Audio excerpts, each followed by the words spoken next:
ఒక మామూలు ప్రయాణం అదెలా ఒక మరుపురాని సాహసంగా మారిందో ఇప్పుడు చూద్దాం. అలాంటిదే సిద్ధూ కథ.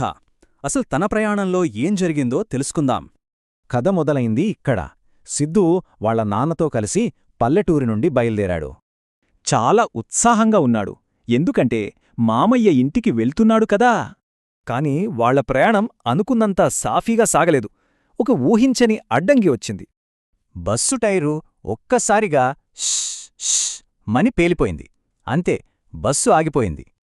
అంతే, సిద్ధూ ఉత్సాహమంతా పోయింది. చాలా విచారంగా అయిపోయాడు. అలా దిగాలుగా ఉన్నప్పుడు ఒక జీపు వాళ్ల దగ్గర ఆగింది. ఓ కొత్త ఆశ. కాని ఆ ఆశ కూడా ఎంతోసేపు లేదు. జీపు ఎంతకీ స్టార్టవట్లేదు. ఇక సిద్ధూకి కోపం, విసుగు వచ్చేశాయి. అసలు మామయ్య ఇంటికి వెళ్తామా లేదా అనిపించింది. సరిగ్గా అప్పుడే ఇంకో బస్సు వచ్చింది. అప్పుడుగాని సిద్ధూకి ప్రాణం లేచొచ్చినట్లు అవ్వలేదు. ఒకవైపు పల్లెటూరి ప్రశాంతత, మరోవైపు హైదరాబాద్ రణగొణ ధ్వనులు. ఎంత తేడా! హైదరాబాద్ రాగానే ఆ సందడి చూసి సిద్ధూకి కొంచెం కంగారుగా అనిపించింది. ఈ ప్రయాణంలో సిద్ధూ ఎన్నో రకాల భావాలు అనుభవించాడు.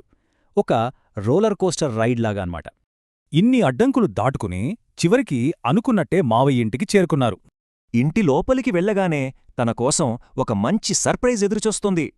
అంతే, ఆ సంతోషంలో ప్రయాణంలో పడ్డ కష్టమంతా మర్చిపోయాడు. చూసారుగా సిద్ధూ కథ ఏం చెప్తోందో? కొన్నిసార్లు అనుకోని ప్రయాణాలే జీవితంలో పెద్ద సాహసాలు.